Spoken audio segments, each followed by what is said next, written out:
well, I wanted to do an intro like that for the Cole report, but even content-minded, I don't know. I think this is probably worthy of content-minded. So, and, there ain't no rest for the poster until we finally log off for good. So I was thinking of remixing the lyrics to that Cage the Elephant song. Like instead of the Lady of the Night in the beginning verse, it would be like an e-girl. Instead of a robber, it would be a crypto scammer. And instead of like a crooked priest, you'd have like some like Sigma Grindset influencer with some kind of like, DM leak scandal. I think you could do this. Like the I think I did remix the chorus.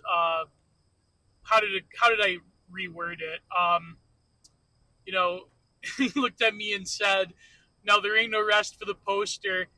Hot takes don't grow on trees. We got lakes to farm. We got what was it? We got lakes to farm. We got something like that. Anyways, it'll come to me. So I wanted to talk about, because I mentioned in a previous episode, and maybe that'll go into a core report. I wanted to talk about the education system and the sort of attitude that breaks down, or rather an emerging breakdown on ideological lines towards pedagogy, but also towards most public institutions.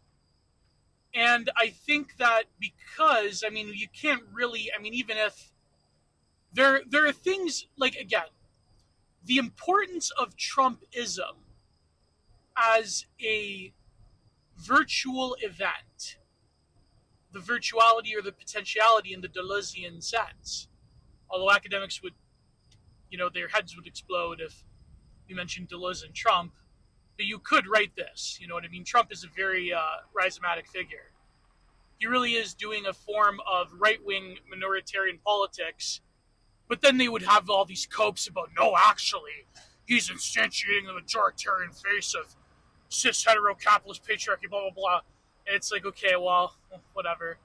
If you just want to look at pure tactics, if you just want to take texts like 1,000 Plateaus for what they were on the face of it, even Deleuze even said this, and this is always going to stick in the craw of academics, that when you read Deleuze, like I've always said, the joke, the meme, a very small minority of people will read Deleuze and they will become like luxury space horrorist fascists, like a la Nick Land, our accelerationism. But most people that, well, not most, but like a lot of people that read Deleuze start taking funny pills and start dressing a different way, if you know what I mean. So that's a truck. Anyways, this is another episode, I think, of Content Minded. I wanted to start on this question of public life and education and how things have radically changed, especially in the internet age. And now you have this almost borderline traditionalist, maudlin, yearning form of the political left for the sort of institutionalisms that they spent literal decades, if not centuries, destroying. But now they want them back. Because they realized, especially in the age of Trump, that they were in control. And there was a number of missteps. But apart from the questions of education, and I'll talk about the tweet that inspired this rant, apart from the tweet about education, or the notion of what education is in the current day, you have this other attitude towards all institutions, but also you have the notion of history and ideology that usually comes from normie centrists, or it comes from libs that are on the back foot, to which I consider almost everybody on the political left just basically radical liberals. They're essentially the janissaries of what I could call transnational progressivism. And so, like, share, and subscribe. go to patreon.com/generative productions and go to substack.com/Gio's Content Corner. I want to get back into short form writing or blogging or whatever. I think Substack is kind of popping, although most people are, even Default said this on a stream yesterday. Most people on Substack are pretentious, but whatever. Both are starting at $5 a month. And of course, with Substack, you can download the free and paywalled versions of every episode of Content Minded and the exclusive for Pay Angels only, the Cole Report, to which I will only give a free sample. Whereas Content Minded, I do half free. Yeah, I guess I do the Caribbean Rhythms model. Half free and half for my very amazing Pay Angels that have supported me throughout the years. You know, things aren't going so good financially in Canada. I don't want to e-grift, but like, you know, it's funny. I started off mentioning that Cage the Elephant song, remixing it, you know, about various denizens in the online world. But I don't want to e-beg, but things are pretty bad in Canada financially. And I have a lot of responsibilities now. In fact, me driving long distances is for one of them. Well, actually, the biggest responsibility I have. But I'm not going to get into that, you know. But anyways, so the reason I'll start with the ideology, then I'll go into pedagogy. But they often work together. In terms of the sort of ideological view of recent history that was instantiated in people by this sort of notion of like normie centrism, or even what I call like alt-normie, which is a play on words from my friend Josh Neal's concept, which I cannot say on YouTube. But, you know, Josh Neal is, I mean, I know that, you know, a lot of Twitter friends of mine are critical of him, but he is an incredible writer. And I know that he's partaked in certain unoptical things in the past, some of which, you know, when we were talking, even regrets. But, you know, he's an incredible mind and he's an incredible writer, and he has a new book out. And I will get him on the show again. You know, optics be damned. Because I think, like, a guy like that, and, you know, Josh Neal's always been very kind to me, and he's been a very amazing friend. And I know that, you know, he may rub certain people the wrong way, but, you know, I think he truly is a brilliant guy. And he's a great guy. He's a nice guy. I'm you know, I feel like I'm doing the Trump thing. But anyway, so the reason I mentioned the Josh Neal thing is because you even have this attitude when me, Dimes, and Prude on DA were talking about the conspiracy movement and like sovereign citizen types and people like what you would call Joe Rogan Americans. People that will entertain certain outlandish ideas, but will only go so far outside of the sort of like normative, you know, Overton window of thought, and they'll go over certain cliffs, but they'll never go over other ones. Because what's always sort of pushing the alt-normie back is the centrist notion of power, which is, again, something I will talk about with education. Because it comes up in this tweet that I want to shred by this POS, left cath, going after Martin. But I'll get to that. I'm doing the weave. You have to pay attention now. When it comes to the people like that are in the conspiracy movement, people that are like New Agers, especially people that are sovereign citizens, and the amalgamation of like ufology, sovereign citizens, New Age, Rawlians, you name it, there's always this intersecting notion that is very what they like to think as a form of like ideology or lack of ideology, or sort of ideology-less notion of their attitude towards politics and power, which is usually goes along the line of, oh, everyone who has power is trying to oppress you, and they're trying to hide the truth from you, and it doesn't matter who's in office, they're all the same. And also this other notion that, and this is a wholly 20th and 21st, like mid-20th to late 20th century and 21st century notion, that that there is a sort of lack of a dialectic when it comes to the prevailing ideology that instantiates what Deleuze would call the images of thought, which is what is the assumptions behind a notion, behind a concept. Those things that go unsaid. The things that people just automatically think of without even trying to think of them. So, for example, Deleuze uses the notion of the Platonic form of the good is the highest form. Why? We don't question that. That's just what Plato says. Because it makes sense to us in sort of like a Lindy, quote-unquote, manner, where it's like, well, we always thought that the form of the good is the highest form. It just makes sense. Because as you know, in Plato's Republic, I shouldn't assume that you know, but you know what, I'm not trying to be arrogant, but like, in Plato's Republic, the metaphor of the light, of the sun, that the form of the good is the light, like the sun. If we didn't have any light, we would just be in perpetual darkness. It would kind of be like that, the end of the one part of the Novitzin record in House of Leaves, where Novitzin runs out of light, and it's just perpetual darkness and falling in empty space.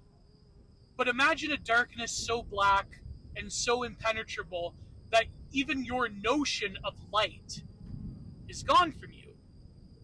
That's what Plato means by the form of the good. The good is that which gives light to all other forms, what animates all other forms, or rather, it makes all forms, other forms, visible to us. The way that the sun makes reality visible to us. If that makes sense. If there was no light, then maybe, like, I'm like barring artificial light, but I mean, like, if there wasn't the power of the sun, there would be nothing. It would be an endless blackness. So, but Deleuze would say, okay, why do we assume this? It's just something that goes unsaid. So the thing that I'm trying to get at, if you know, again, it takes me a long time to get to the point. The thing that I'm trying to get at is that the normative assumption by the sort of like people that are like edgy or cynical or ideologically aware but don't care, and usually people on the political left, like I'm thinking of like the Jon Stewart, Bill Hicks, what would you say? What's his name? George Carlin type of attitude.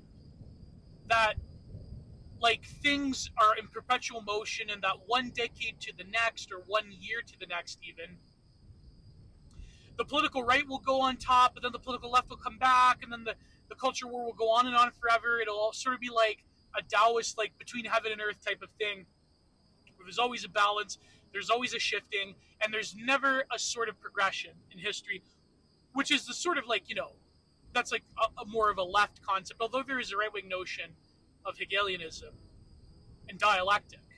Or there's also cyclical history like Spengler, where it's not that there is a perpetual motion between the quote-unquote left and the quote-unquote right, but rather that history works in a cyclical nature that instantiates that there's a pretty succinct progression in a civilization. But that progression may, at the very end, then what we would call the sort of entropy of the political left, the sort of dissolution of institutions, that comes at the end. There's a sort of supreme decadence. And I know this is like typical like perennialist, traditionalist, or trad or NRX, whatever, like right-wing talking point, but it's more or less correct. And so, but most people, the way they think of it is without a form of dialectic. They think of it as like just a perpetual cycle that doesn't really go anywhere. And there was this thread, and I shouldn't bash this person too hard, because I've been mutuals with this person for a very long time. And I don't want to offend this person by saying, you know, this person's of a certain type that was used to hang around the E-right, but, you know, because this person is a Decepticon, if you know what I mean. I'm talking about Minimoto. And Minimoto has always been nice to me. You know, I'm not going to bash someone who's a mutual of mine. But there's this thread that Minimoto put out about, like, well, people think that the right wing, that they're going on top, they're getting this revenge fantasy, Revenge of the Nerds. But really, it's because the political left didn't come out of a vacuum, that the right wing, the Christian moral majority in the 80s and 90s was the one that caused woke, and wokeness was a response to that, and Trumpism is a response to woke, and it goes on forever. But that's not really true. Because the perceived, think of it logically for a minute, okay, when it comes to this talking point of the political left, especially older soillennials and Gen Xers that still remember the Jon Stewart days, that still remember Bill Hicks and George Carlin, or Opie and Anthony, well, not Opie and Anthony, but like, Howard Stern. This cynical snark centrism, as AA would call it. Not sensible centrism, but cynical snark centrism. Where you think that there's no dialectic, there's no progression, there's no cyclical history, but rather history just keeps going on forever and ever.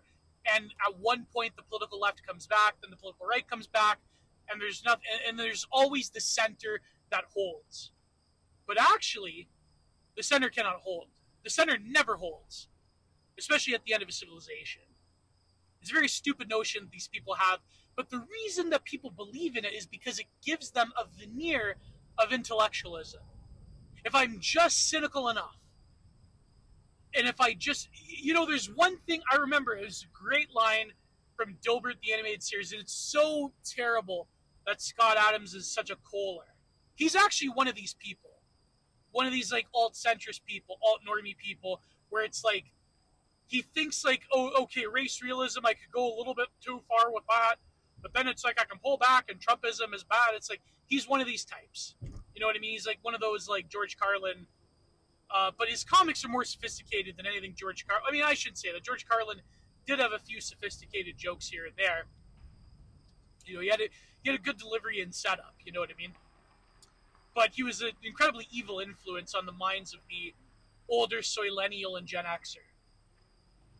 So there was this line from Dilbert, the animated series. It was evil Mr. Capper, who was head of human resources. This was the 1990s before blue hairs became, the stereotypical runner of human resources, right? And there was this line by Mr. Capper where I believe he was addressing a shuck, and it was very much what was it, Dorothy? Was it, is it Alice in Wonderland? Or was it, the Yellow Brick Road? Was it Alice? Yeah, Alice in Wonderland. And he was doing the thing like, the lion needs courage. You don't really need courage. You still have it, blah, blah, blah. He goes, a shook. You don't need courage. You just need cynicism. Because if you're overtly negative about anything, about everything, chances are you're mostly going to be correct, and people will perceive you as being the smartest one in the room.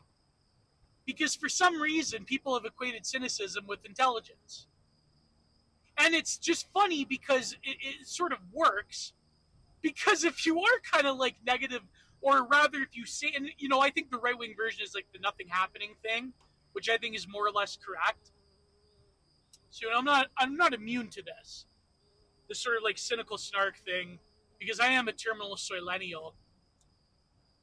But it's like the nothing happening thing is the equivalent of that. Like, listen, if you're just cynical enough, and if you believe the absolute, this is what Capron said.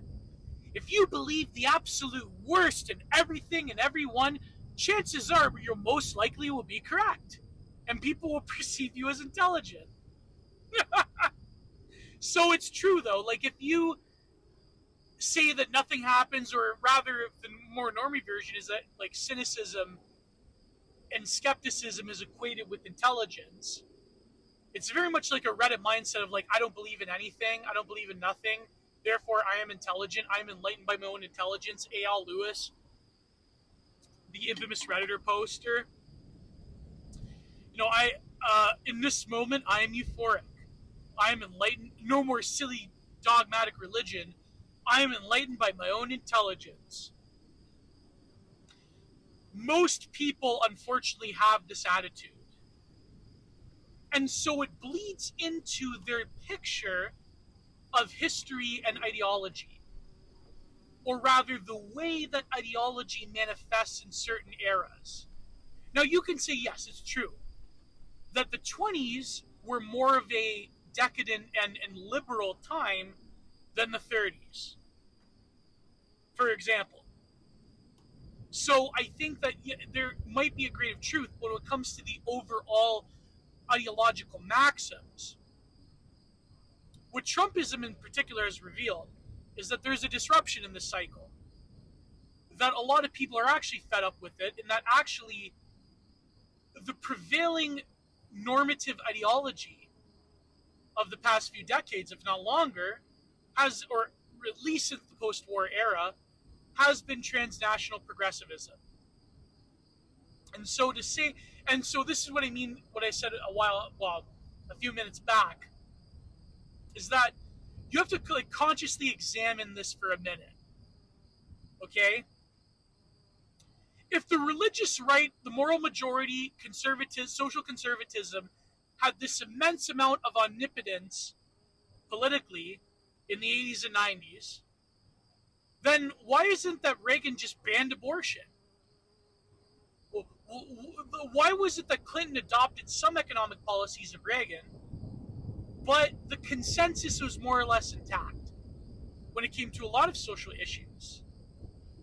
Now, people like to say that, oh, Reagan and the HIV crisis, and he wanted them to die, and but actually, C. Everett Koop, Reagan's health minister, or what do they call it, health advisor, he was on top of it. But you know who actually caused it?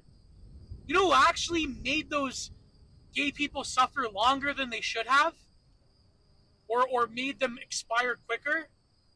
Well, we all know who. We all know the progressive hero of 2 years ago. Nobody hears about him anymore. My audience would know who I'm talking about if I say the word double cup of lean. He's also a fellow Italian, unfortunately. You know who I'm talking about. I don't want to say his name on YouTube. But there's this mythology that, like, Nancy Reagan, like, they almost believed in, like, the conspiracy that, social conservatives engineered it. But, you know what I mean? That, like, they engineered it just to, like, punish sinners or whatever. But that's, like, nonsense. HIV came about in Africa in the 20s that was, like, passing along in silence among, like, fur traders, bushmeat hunters, ladies of the night. But then you have that narrative in the book The River, where it talked about the polio V word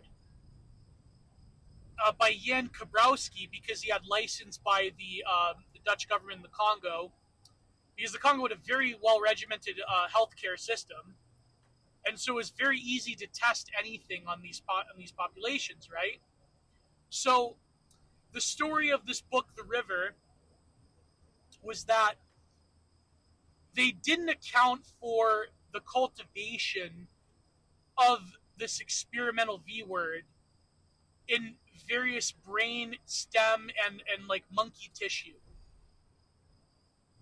Because they were screening for other diseases, but the thing that they did not screen for was simian autoimmune deficiency. And so through this process of inoculation, the simian IV then translated to HIV, human immunovirus. So, yeah, but anyways, that's a side note. I mean, that's a compelling theory, but who knows? I don't have like a hard and fast notion either way. There's a lot of people on the political right in this thing of ours that actually do believe in the official version.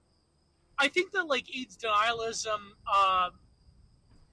you could say that, like, lifestyle things certainly, like, did accelerate the decline of those particular demographic of people in the 80s. But I think, like, full-on, like, AIDS denialism, like Peter Duesberg style, is kind of, like, nuts. You know what I mean? Like, I think there's not, like, a lot of compelling evidence. Certain elements do have some compelling evidence, but the whole thing where, like, that HIV doesn't exist, I think that's kind of, like, that's going way too far. But that's a side point. So, how did I get on this topic? Oh, yeah, so, like, we all know who actually prolonged the suffering of those people in the 80s. Very funny how this certain Italian American But the point being is that this normative notion, this norming notion of like everything under the sun has been done before, that there's no dialectic, there's no cyclical history either, that the right's going to come up, and the left's going to come up, then Trump is response to woke, and woke was response to the religious majority, but they have to like, but notice how leftists are now doing this cynical snark thing again. This sort of like irony cell stuff is coming back. The Jon Stewart cynical snark thing, the George Carlin centrism, leftism, leftist, like sort of dirtbag leftism is coming back in full force. Because these people are ill-equipped to realize that there is such a thing as tradition, there is such a thing as cyclical history, there is such a thing even as a dialectic, and that this sort of like easy, comfortable, cynical approach to ideology where, you know, one comes up, then one goes down, and one's response to the other, and it goes on forever, and there's always going to be centrism, there's always going to be liberal democracy, post-war consensus. And the James Lindsay types are the other conservative, quote-unquote, they're not really conservatives, they're libtards, the other, quote-unquote, conservative side of that coin. James Lindsay is basically the same as George Carlin or Jon Stewart. When he said that when the political right goes into power, then I'm going to oppose them too.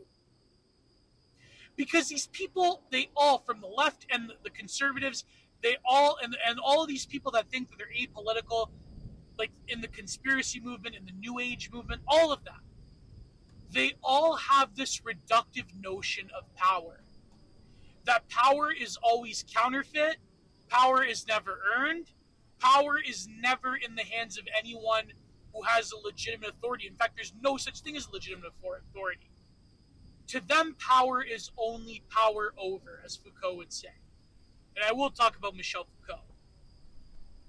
But their notion of power is reductive. Sorry, it's just fucking trucker, you know, barreling into my lane. Anyways. So their notion of power is reductive. They don't have a generative notion of power. And you could say it comes from Nietzsche. That's, of course, where Foucault gets it from. Because they think that the cycle will go on forever. And it's a very easy and comfortable cynical talking point that you can deploy to make yourself look smart. But then the education system, or rather the notion of pedagogy that is developed in the post-war era, even before then, in liberal democracies, quote unquote, even though democracy doesn't really exist, even though democracy doesn't exist, nor is it desirable in a lot of ways. I mean, yeah, you can say that, oh, we really live in democracy, for example, when in America, activist judges are trying to block every single thing that Trump is trying to do.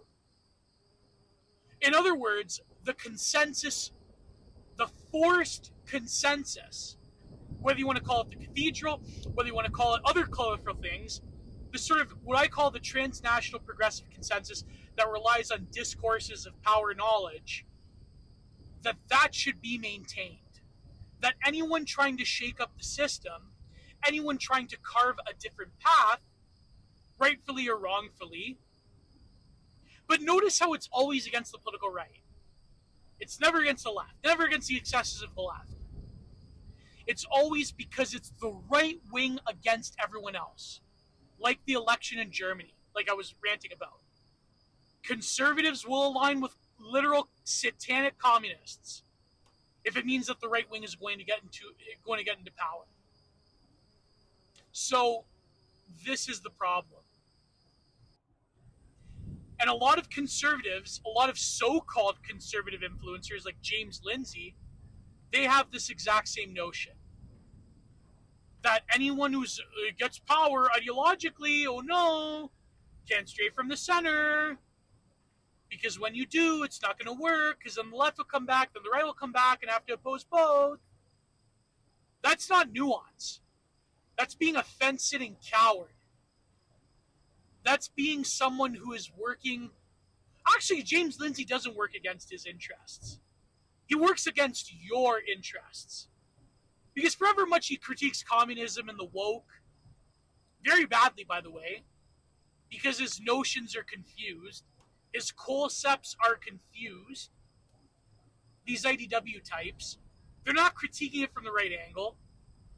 There's certain masters that he's serving by doing this like alt-centrism nonsense. There's a certain, there's a certain ulterior motive going on when it comes to putting a boot to the throat of the right wing. And so, I think you have to be skeptical of these people. But this notion of ideology in history, where it never goes anywhere, the center will always hold, is also integral to the way people are educated and the way people think about politics and ideology and philosophy and the formation of their worldview. Because pedagogy is incredibly important when it comes to one's worldview. And so this is what I'll talk about. I'll take a little bit of a vocal break and then I'll come back with this tweet and hopefully things will make sense.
Hopefully you didn't mind the audio quality, but I was thinking of this question. It's funny how a single tweet, when you really hammer down on it, you start to really think about things and how it leads to one thing after another. And I noticed that a lot of my thoughts, I think my whole book was inspired by a single tweet, or rather what I saw. I mean, it wasn't just that. It was a line in the Thurston Botts Borenstein book, Deculturation, where he uses the word neoliberal kitsch.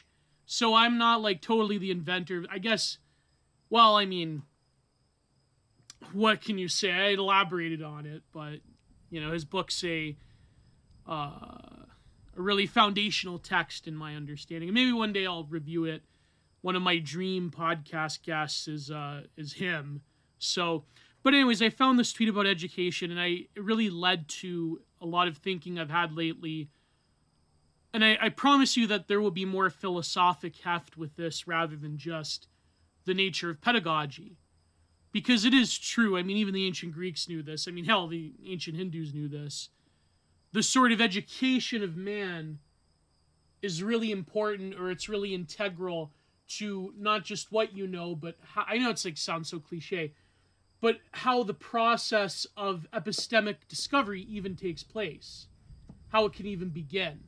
And I think that the model of education that we've experienced for the past few hundred years, or even let's say 100 years from the early 20th century, onwards, I think that there's something to be said about how the world today is filled with a level of complexity that cannot account for the way, the sort of, let's say, the liberal ethos, to be specific. The sort of open society liberal ethos around education. People like Dewey and Karl Popper, and even, people before that. I mean, a lot of this comes from the Prussian education system.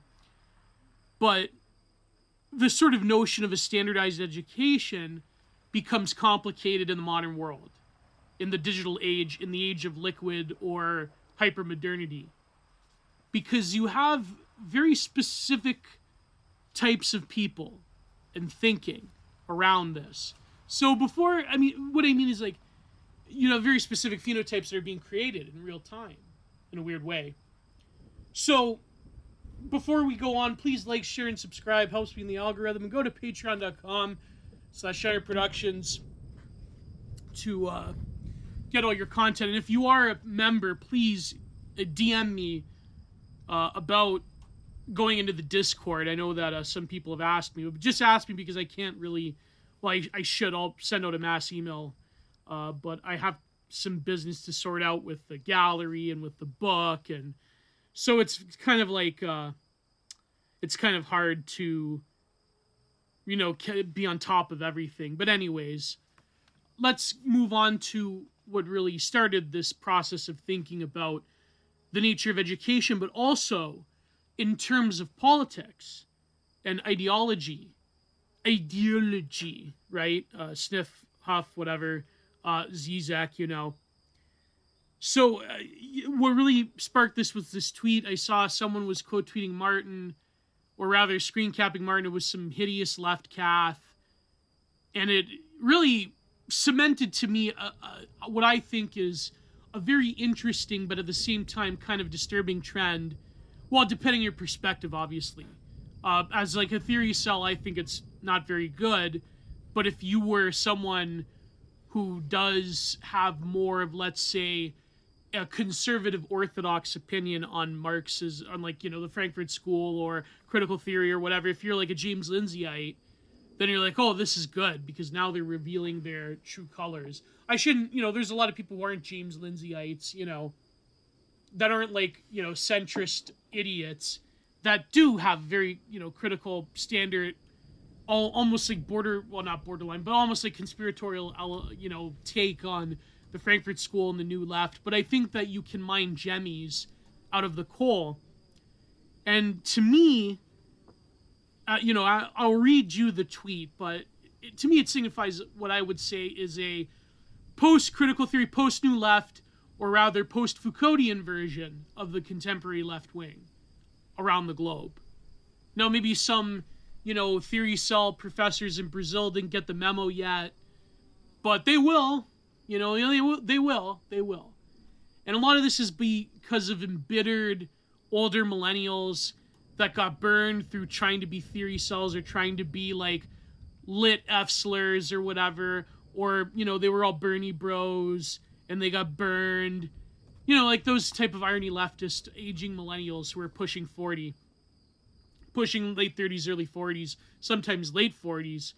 And so I think it really behooves us to understand why they're doing this, what's going on, but also what is the nature of education and what does it mean in terms of not just the education system. Of course, a lot of it is about the education system, but in terms of how we know, in terms of how we gain knowledge from the earliest ages, and in terms of a lot of different social institutions in general. Some of them are very codified and very, very like transparent, or rather present in terms of their visibility as institutions, and other ones are what Foucault would call dispositifs, which are systems of power knowledge, which are regimes of truth that operate within like a system, but is not exactly codified as a uniform institution the way you would think of, like, say, the Department of Education or the Department of Corrections or whatever. What do they call in America? I mean, here we call it the Bureau of, we have the Bureau of Education, we have Corrections Canada. I think it's called Corrections Canada. Yeah, like it's, so you know what I mean, like the official institutions, even in terms of the media, in terms of academia. I mean, not just in terms of, I'm not just merely talking about education at the most base of levels in grade school. Here in Canada, we call it elementary school. But I'm talking also about higher education, because this is most disrupted by the conditions that we live in the internet age. And I'll explain all of this. So let's move on. So please like, share, subscribe. Give me I know it's tough out there being a Leaf. I mean, our economy is not doing so great. It's not, the Trump tariffs and all these idiots in Parliament Hill and even, Trump. They're all like kids in a kindergarten schoolyard. You know what I mean? And we're getting hammered by China now, and it's not good. It's not good.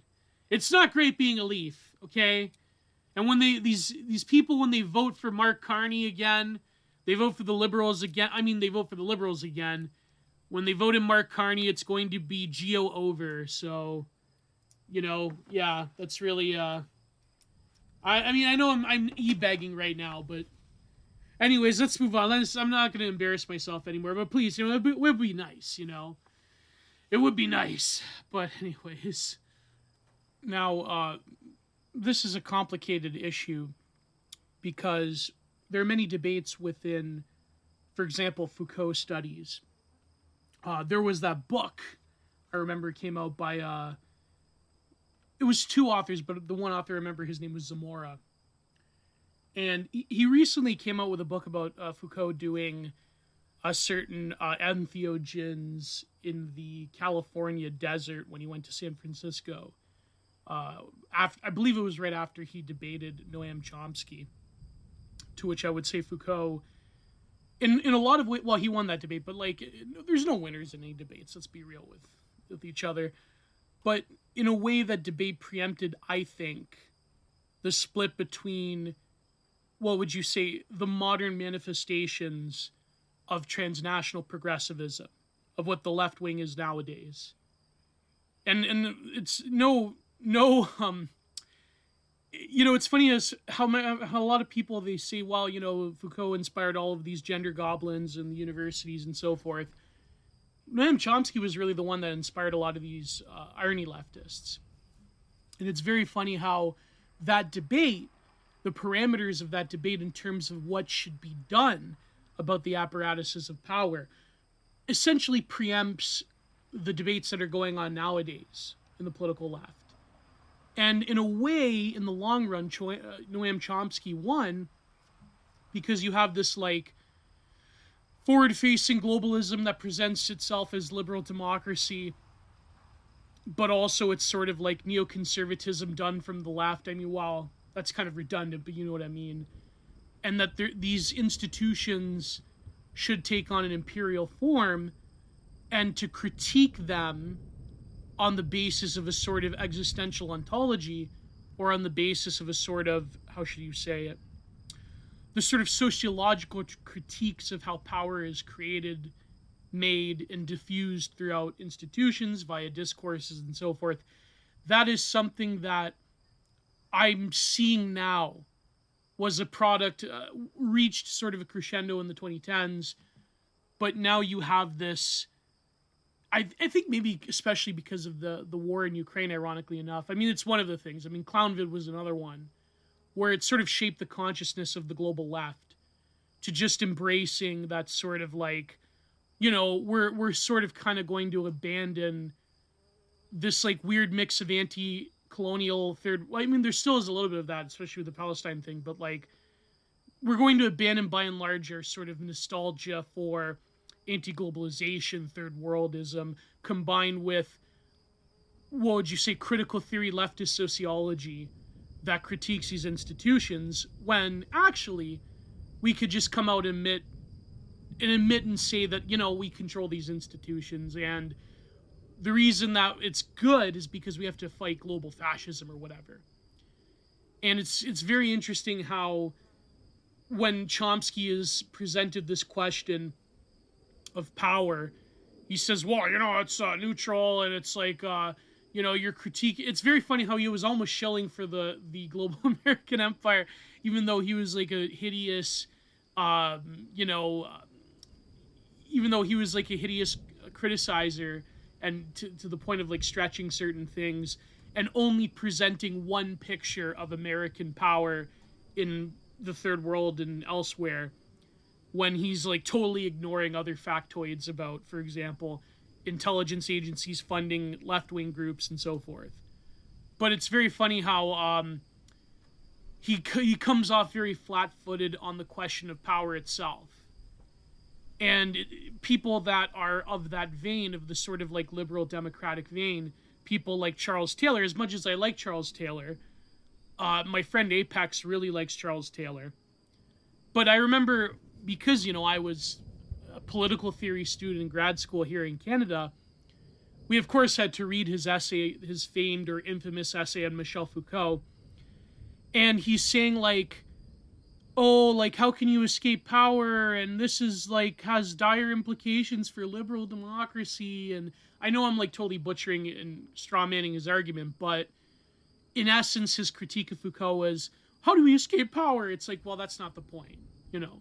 Power is generative just as much, because I think like, you cannot look at Foucault merely as a political theorist the way that you would look at his acolytes such as Judith Butler as coming from the sort of angle of sociology and political sociology. You have to look at the philosophic tradition that Foucault was engaging in, namely Schopenhauer and Nietzsche, to which people, I think Kristeva is a better one than Judith Butler. It's very funny because I remember my critical theory professor, I'll never forget this, and she's a woman, by the way, that said, like, any insight that you could glean from Judith Butler was basically articulated better by Michel Foucault. And I'm like, oh my God, that's incredible.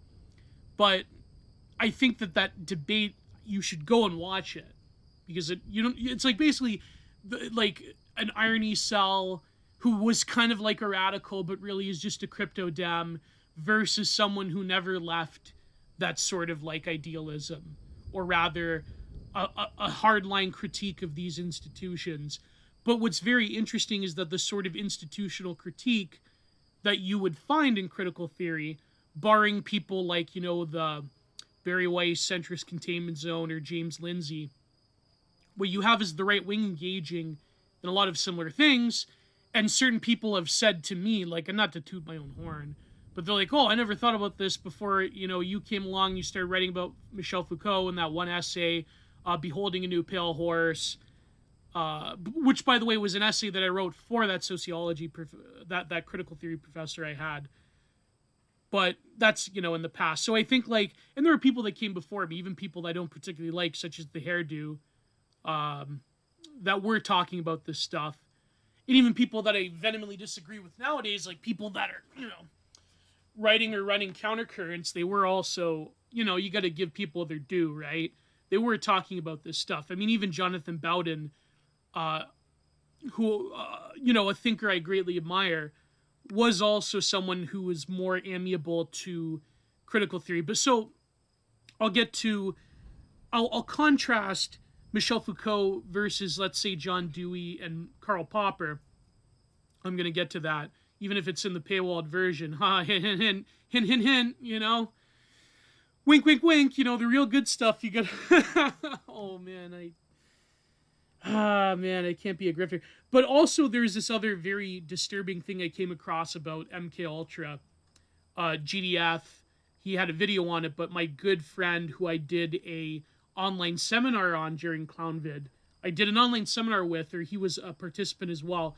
My good friend, My Fitness Feelings, he had this graph that he showed. Well, I'll get to that. So let me read the tweet from this left cath that I found fascinating in all the wrong ways. And I believe this guy, he's got me blocked or whatever. Maybe I'm confusing, they all look the same, but I'm confusing him with this other guy that blocked me. But he's like one of these like left caths, and the way these people are. Like, I don't have to go into their sort of incredulity and their the cretinous nature of them. But here is a cap that people were dunking on Martin for, rather all these irony cells, which is very funny because this is the evidence that that I'm stating here, that they've largely abandoned critical theory as such. So maybe people like James Lindsay have to update their priors, who knows. But it's very revealing. So Captive Dreamer, otherwise known as Martin, says, I absolutely hate teachers. I hated school. It's a prison. We should start calling it an institution. And of course, this was a huge debate that my good friend Kunk, who's an amazing poster, concat with all these irony cells where he was viciously attacking. He was just he was walloping these people verbally and intellectually. He was viciously critiquing the institution of school and its various deleterious effects on the soul of the sensitive young man. So, but it's very funny how you can just tweak it as a issue facing young men, and now you have a situation where the right wing will engage in talking points that, the critical theorists of the new left of old were engaging in. But I think, in my opinion, a huge facet of what we call transnational progressivism, a lot of it does come from the universities and think tanks and so forth. And I think that the global left is invested in defending these institutions. And this is what I want to mention about the Zamora writer when it comes to critiquing Foucault, because I don't want to fall into any different thing, but I'll get to that. So here is Martin saying, I absolutely hated teachers. I hated school. It's a prison. We should start calling it an institution. The point is to destroy the spirit of healthy and the health of young men. We need to stop this, with exclamation mark. And also, someone replied to Martin called Chance's Rants here to stay at Game of Chance 3. It's basically a glorified daycare until maybe 8th or 9th grade. Reading, writing, and basic math should be taught by parents at home. It's not that hard too. Most parents tie his kids' allowance to chores, tie it to reading books and writing a short essay about them as well. Write a handful of equations on a page and tell them to solve them, etc. And here's what this guy, this left cath called Gender Calvinist at Duns Scotus, but the O is with a zero. Duns _ Scotus. The explicit goal of the right is to repeal all public life. The bourgeois family is life enough. And he thinks like this is some kind of own, right? That this is some kind of... But before I get to responding to that, let me just backtrack to what I was going to say about this writer, this thinker, Zamora, where he was critiquing Michel Foucault in this now famous or infamous book, however you want to look at it, about Michel Foucault and neoliberalism, which is the thesis that I wrote in my poli-sci masters, was a lot of that, back when I was more of a libertarian. But essentially it argues that a sort of Foucauldian attack on these institutions on the basis of power knowledge, specifically the middle Foucault period, when it comes to like books like Discipline and Punish and so forth, that could very easily lend itself to a form of like conservative neoliberalism, that you can have a stripping away of these institutions, very similar to, say, Elon Musk and Doge essentially downsizing the Department of Education, which I think is a good move. But like I'm skeptical of conservatives slashing and burning institutions when you should just take them over and use them for your own ideological purposes. And also when it comes to economic issues, you can't just have multiple decades of people being dependent on certain facets of the system and then take it away from them and expect them to have some kind of like boomer conservative Ronnie Reagan bootstrap thing where it's like, I'm going to pull myself up by my bootstraps. Like, reality doesn't work that way. Like, I this is why, like, when it comes to economic things, I am more partial to, like, socialism. Not, like, full-on socialism, but, like, because there's always going to be a market. There's always going to be some capitalistic element. But when it comes to what Popper would call closed societies, protecting their own, economically, financially, spiritually, like, that's a good thing. And I think that just slashing and burning is a mistake of neoliberalism, of the like sort of like conservative variety of it. Now, there's a left-wing version of neoliberalism and neoconism that is rearing its ugly head nowadays, that really came about, I think, was a long-standing thing, but was more explicit with the Biden regime and the Obama regime. But when it comes to economic issues and when it comes to social institutions, such as, like, let's, for example, in America, the Department of Education, then I think that just slashing and burning is something that is a mistake that conservatives often lend themselves to. But in this book, they're saying that essentially critiquing the institutions is a way of opening the floodgate to, like, vicious, bloodthirsty capitalists and neoliberals and capitalist realism.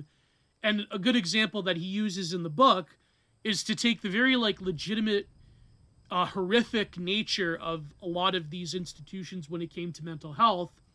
Places like Sunnybrook, was it Sunnybrook or was it, Willowbrook. That was the famous case that created, it was one of the first things where Geraldo Rivera became famous for as a journalist. And if you can actually look at the footage on YouTube, it's like one of the most horrific things you've ever seen. It's like similar to looking at an internment camp in Bosnia in the 90s. Or it's similar to a lot of other, let's say, zones of mass atrocity or zones of exception, you could say, that, for example, Agamben writes about. And then you have other institutions such as Forest Haven that were doing incredibly horrific things to mental patients and were leaving them in their own filth and were, giving them conditions that you wouldn't even find in a third world slum. Like, that's, So the awareness of critiquing these institutions then just made the problem intimate. It made it threw the problem into the private realm rather than the public sector. And so other writers have, not just Zamora, but other ones have critiqued Michel Foucault in saying that, while your critical theory stuff that actually lends itself to a very cold form of, bloodthirsty neoliberalism. So I'm well aware of that critique, and I don't want to slip into that. But I think that there is something to be said about taking those critiques seriously. Because the education institution, and again, I'm not saying that we should destroy the education system. I'm not saying that schools should disappear, but I am saying that, don't take my advice for it, right? But I think that as the internet age and its full implications have dawned on us in terms of how young people receive knowledge and find out about the world, I think that sort of standardized education is not going to serve a world of mass complexity and specialization, and the autodidact will reign supreme. And a lot of people that are in these institutions, especially in academia, they would say that, well, tinkers and autodidacts and people that are like amateur scholars or amateur historians or amateur philosophers or whatever, or like amateur scientists even, that they're like, there's gaps in their knowledge and there's holes in their knowledge and they didn't go through the thing. And it's like, okay, I agree that there is a reality to which standardized education can provide you a lot of, it can provide you a systemic program to get things to get things rolling. But a lot of that is just cope. A lot of that's cope, especially when it comes to the humanities. Because a lot of people that are outside scholars or amateur, artists or whatever, amateur historians, amateur geneticists even, amateur, sociologists, there are people that are doing things on the internet that are more exciting, that are more innovative, that have more of a sort of verve to them than what the institutions are doing. And there's a huge problem with people like look at the replication crisis, the so-called fair. It's not really that. It's sort of like a lot of people trying to justify their existence. When there are people outside of the walls of these institutions that are doing things that people actually admire and are allowing themselves the space to think differently about things. And so, I think that education in general will go through a massive sea change in the coming years. Because if you have kids that are simply learning more things outside of school than they are in school, when you have children that, in a lot of cases, exceed the intellectual curiosity of their teachers, when you have a system that is clearly failing people, especially young men, then you don't have a sustainable solution within just doubling down on things. Because, for example, in America, I believe they still have some of the poorest outcomes of education, despite spending the highest per student per capita out of any Western nation in the world, right? Or any developing nation, certainly.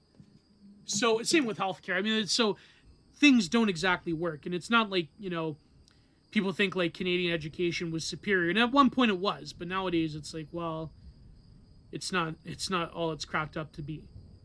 But what's very interesting from my perspective is that this left calf is saying that the right believes that the bourgeois family is enough.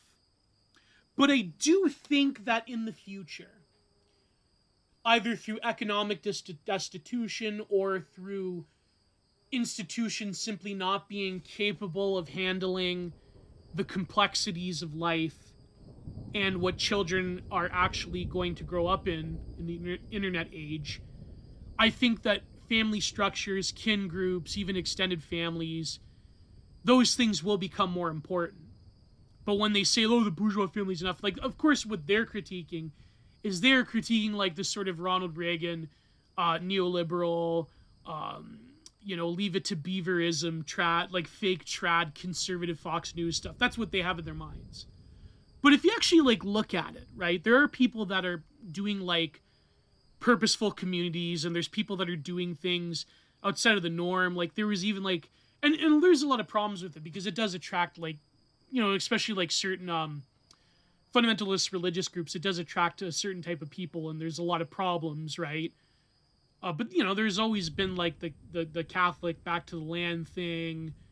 There's always been, like, autonomous communities. But I think that as time goes on, people are viewing things as this, like, trad influencer grifter nonsense. But the seriousness of it, when that becomes a necessity, that is when you will see children growing up in an environment that can match the need for both specialization and complexity of knowledge, of ability, of just basic economic activity. You need a system that can, I would say, ground children in a proper model of handling that complexity. And I think that the idea of standardized education is being called into question, okay? I'll go into it a little bit more here. So, say you have a given environment where specialization would be the only way for children to cope. So you would have, like, the reintroduction of, say, a guild-based society where children would more or less be ushered into whatever their communities or whatever their family does. And this is a way of sorting people out.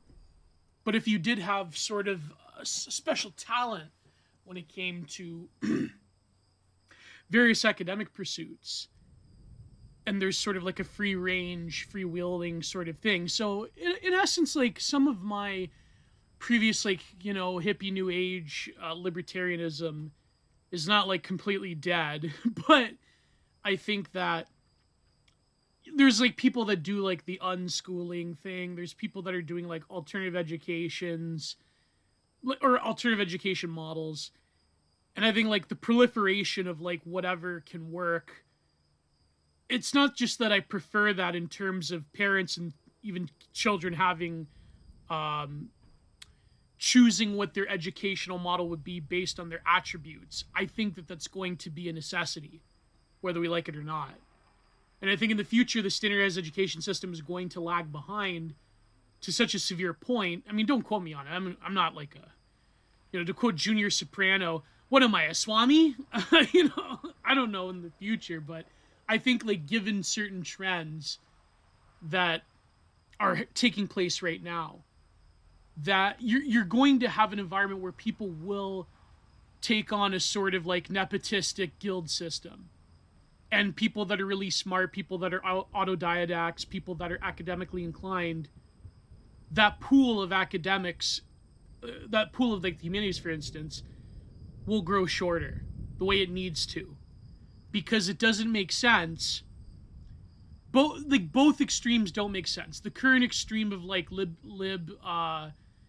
like left liberal, like everyone deserves education because education is a human right and education is this glorious thing that brought us civilization.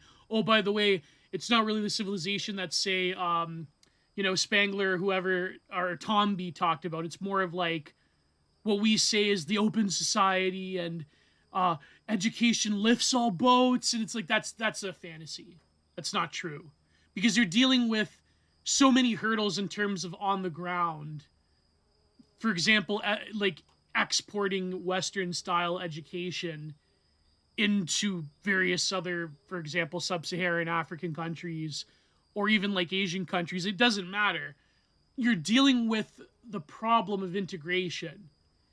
And the one size fits all model that largely is a development of sort of like a paring down or a appropriation of the Prussian school system that was then favored in places like China, although the Chinese had their own, notions of pedagogy and so forth.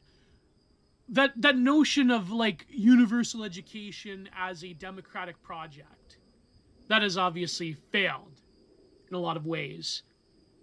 And it fails because, well, variety of reasons, but the claims towards truth, that truth can be mediated from a sort of like open communicative action, and that the education system equips you with certain intellectual tools to explore on your own, your own pace and come to your own conclusions, man. Like that's all BS. You know that, right?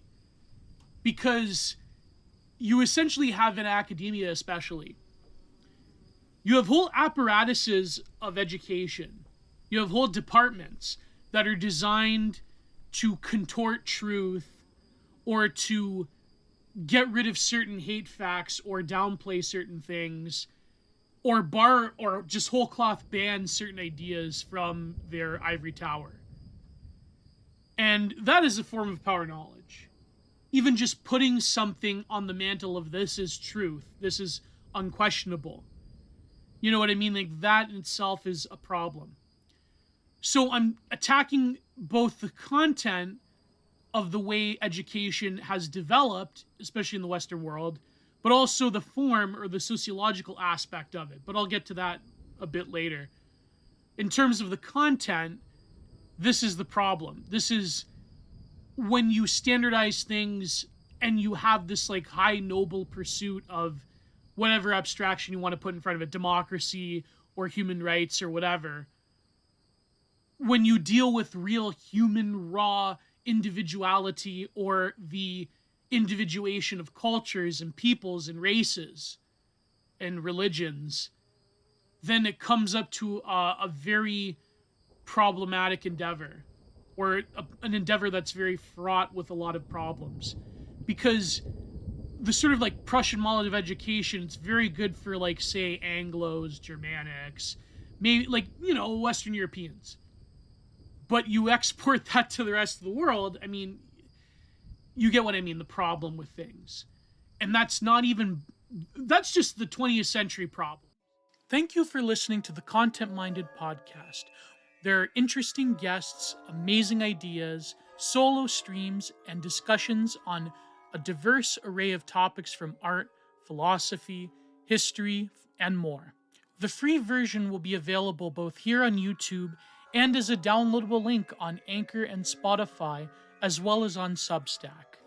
Each week, the full, uncensored, and spicier version will now be available on both Patreon and Substack, where you will have access to the full archive of both Content Minded and of Giant Reviews, where I break down interesting texts every week, including other exciting paywalled articles and good content. Thank you all. Please like, share, and subscribe. God bless. Goodbye. Help keep the content renaissance alive. Too sweet.